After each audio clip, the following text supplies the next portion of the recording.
Hello, Daisy Cakes. If you are a fan of the hit show Shelve It or Shove It, then you know I am your hostess, Daisy X Machina, the drag queen detective who investigates all things speculative in science fiction, fantasy, and horror. Shelve It or Shove It is a game where I pick books to add to my TBR based solely on their covers. Every 6 months, I will review the books that I chose, and this time we will be looking at the books picked from January to June of 2025. Again, I didn't know anything about these books when I picked them. They were picked in the most superficial manner possible by their covers, but this time there is a bonus. Yes, for the first time ever, I picked the worst book cover from the past 6 months, which I'll be including in this review. By the way, if you're new here and you haven't seen me review books before, if I bless a book, that means I recommend it, and if I zap a book, that means I do not recommend it. So, without further ado, let's start with the month of January. The cover that caught my attention was Days of Shattered Earth by Adrian Tchaikovsky. The cover was amazing. I like the little details in it. It's the type of cover that you can get lost in, which you don't see much these days because so many covers are designed to look good as thumbnails. I was especially excited about this one because I have read Adrian Tchaikovsky's science fiction before.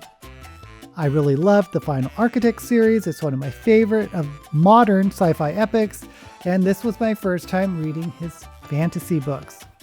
What I was not excited about was this was the third book in a series, the Tyrant Philosophers series. So when that happens, I instead go to the first book, which is The City of Last Chances, which has another gorgeous cover, and it tells the story of the city of Ilmar, which has relatively recently been annexed by this Palestine government, which is sort of this 1984 totalitarian empire that's slowly gobbling up all the territories or the independent states around them.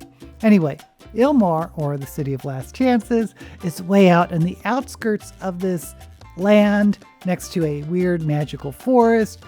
And under this totalitarian empire, there is this rebellion brewing among the locals. Will it take off? Probably not, because even the leaders of the rebellion are kind of satisfied with the status quo. Of course, something happens that sets everything off. The story is told from multiple points of view. There's the magic pawnbroker, a young revolutionary who is still idealistic, a priest who is the last believer of his religion.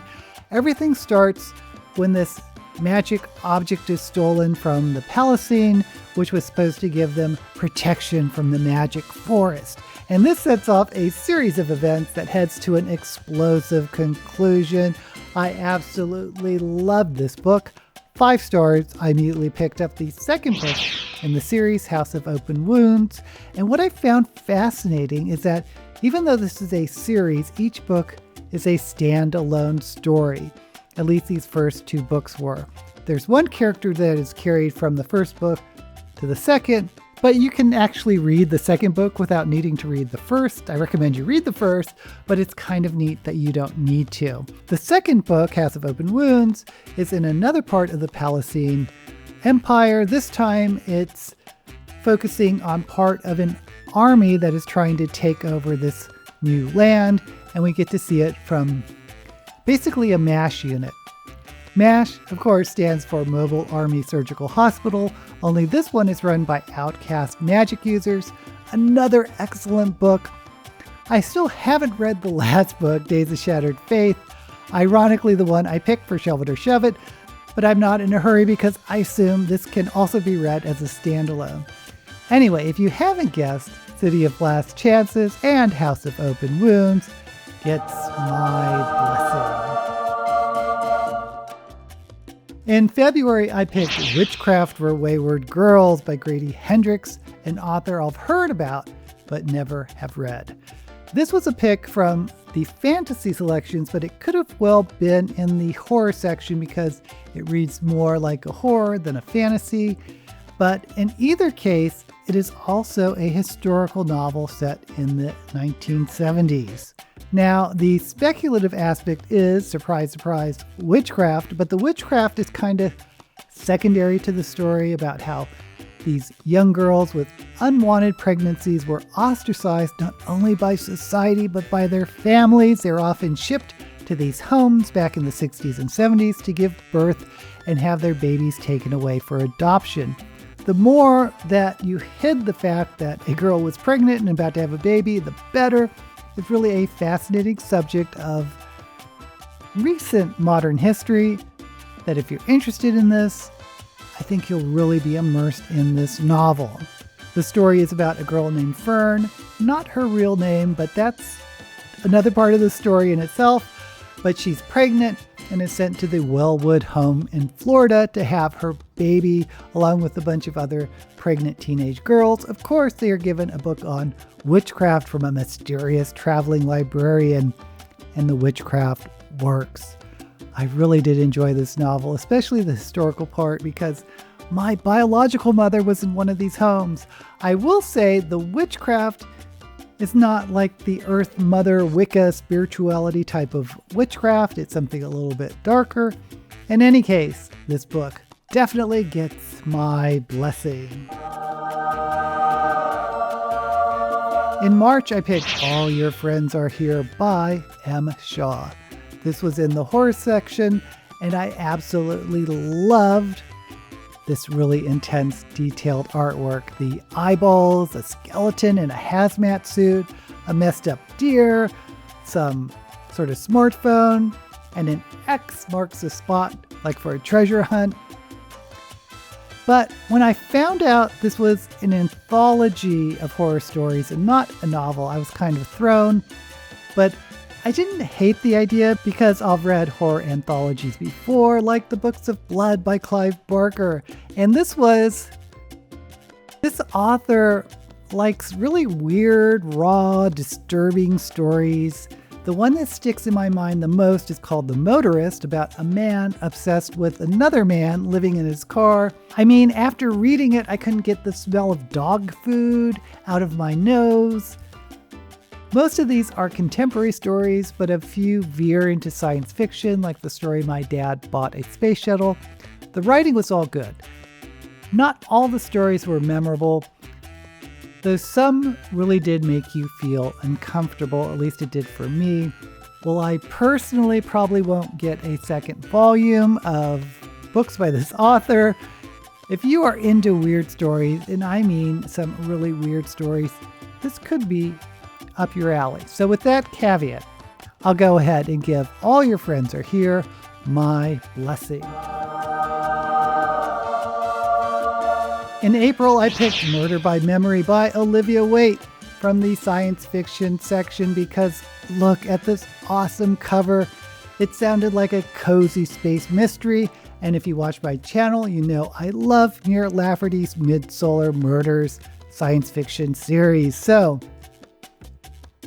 first off, this was a very short novel, and by that I mean it was a novella, not a novel, and that really grinds my gears that they charged the same price for a novella as a novel. Anyway, the story did sound interesting. The main character, Dorothy, is on a generation ship, and you have to have your mind stored in memory banks that can be downloaded into other bodies. And Dorothy wakes up in a stranger's body, and there's a murder. And the setup of this mystery was fine, but I really didn't like the mystery. It didn't make any sense to me. There was this whole plot line about money laundering, and I thought it had a few holes in it. That's not a happy camper on this story. I'm really sorry to say this, but I'm afraid I'm going to have to zap Murder by Memory. In May, I picked Gifted and Talented by Olivie Blake from the fantasy category. The cover was really cool, this magic swirling spiral making the figures of these three main characters ripple. It's a story about a wealthy billionaire dying and his 3 offspring vying for control of the company, and reminding me of the recent HBO series Succession. Here's the thing. This was a character-driven story. There wasn't much of a plot, and my big problem was I did not like any of the characters. So it was rather unpleasant to delve so deep into the psyche of these unpleasant characters, especially when nothing is happening. I also didn't really care for the omniscient point of view, because the narrator, who may have been an unreliable narrator, also continuously broke the fourth wall. I mean, it was clever some of the times, and maybe even funny some of the times. I just kind of got over it. I wish the narrator was the main character, but I was on the struggle bus for this entire story. I actually had to push myself to read past the midway point. But guys, I gave up on this one. I DNF'd it. Oh, and before I get to mention it, there is magic in it. It is speculative, but it was almost as an afterthought. I think this book could have been written with no speculative element, and it wouldn't have changed much of anything. Except there was this metaphor about the youngest daughter and the apocalypse and all that, but for the most part, it didn't matter. Anyway, this book just wasn't my cup of tea, so I'm afraid I'm going to have to zap Gifted and Talented. In June, I was excited to pick up Stairway in the Woods by Chuck Wendig from the horror category, because one, I liked the cover quite a lot, and also I didn't realize it when I picked it up, but afterwards, I have read him before. I've read his middle grade novel, Dust and Grim, and I enjoyed that quite a bit. So I was all on board for this book.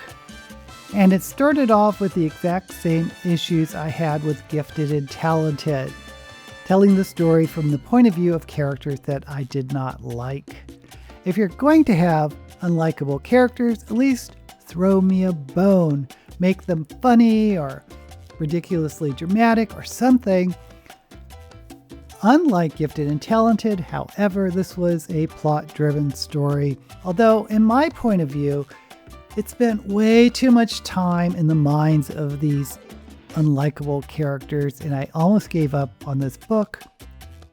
But the story itself was just so darn interesting that I kept going with it. It's about 5 kids who discover a staircase in the woods. One of them goes up and disappears along with the staircase, and the other 4 kids have to deal with the aftermath, even when everyone thinks they may have murdered their friends. Then we hop forward 20 years, and the remaining 4, now much older people, find another staircase, and this time they all go up it, and they end up in this maze of rooms stitched together from these gruesome murders. And once they go up the stairs, I'm telling you, this is a really intense horror novel. The problem is the first 40% of the novel, half of which is a flashback, was kind of rough to get through, at least for me. You know, writers often get told to put more interiority into your books, more interior thoughts and motivations and backgrounds. But it feels to me like this is an overcorrection. There's just too much focus on the character arc and the character development, and not enough of the plot, at least in the beginning. Another thing that annoyed me, the only woman in the group complains about this politician named Creel, who's super popular but ultra-conservative, who won the presidential election twice and whose followers wear red hats. I mean, just call him Trump. Why are we playing these games? Anyway, despite all that, I'm really conflicted on whether or not to recommend this book, because I really did enjoy the last half of the novel. But if I'm honest, I can't really recommend a book where you have to slog through the first half to get to the good stuff in the second half. So I'm going to have to zap. But hey, credit where credit is due. It has a great concept and it's truly scary, if you can get to the halfway point. Okay, now that's 3 zaps in a row, but we're not done yet, because for the first time I picked the ugliest cover for the first half of the year to read, because if books with good covers are bad, maybe books with bad covers are good. Maybe. Hopefully. Anyway, the ugly cover contest went to Terrestrial History by Joe Mungo Reed. The cover is awful. It looks like bad Photoshop with stock images. The gray border adds nothing, and it certainly doesn't tell me what the book can be about. Well, when I did read the blurb, I was curious because it's a family saga spanning 4 generations, from the dying Earth to the colonization of Mars. There's also time travel when the last generation offspring goes back in time to the woman physicist who started it all and tries to teach her the secrets of fusion. This was another character-driven novel. At least I didn't dislike the characters. The writing was literary, and I could see this book winning awards somewhere because the writing is almost, but not quite, crossing the line into pretentiousness. The colonization of Mars was obviously inspired by Elon Musk, about what happens when an eccentric, egotistic billionaire decides what is best for the human race on his own. But the first generation of births on Mars are all unexpectedly severely handicapped, which was an interesting twist. I don't know about this one, guys. It was depressing, bittersweet. It was also a story that I think you're supposed to feel deeply about and think about. It was just a lot. I mean, if you like bittersweet, depressing, character-driven stories that hops around to different timelines, this may be up your alley, but it just wasn't for me. I'm going to have to zap Terrestrial History. So those are my reviews for the Shelve It or Shove It books for the first half of 2025. I can strongly recommend Adrian Tchaikovsky's Tyrann Philosopher series and Witchcraft for Wayward Girls by Grady Hendrix. Also, if you like weird horror in short fiction form, you may want to give All Your Friends Are Here by M. Shaw a go. But that's it. What I really want to know is, have you read any of these books and what did you think of them? Let me know down in the comments, and while you're there, don't forget to like this video and subscribe to my channel. Or if you haven't read any of these books, do you want to read any of them? I'm keeping my fingers crossed, my arms crossed, my eyes crossed, keeping everything crossed that the last half of the year is going to be a little bit better than the first half. We shall see. Until we meet again, may all the books you read be blessed.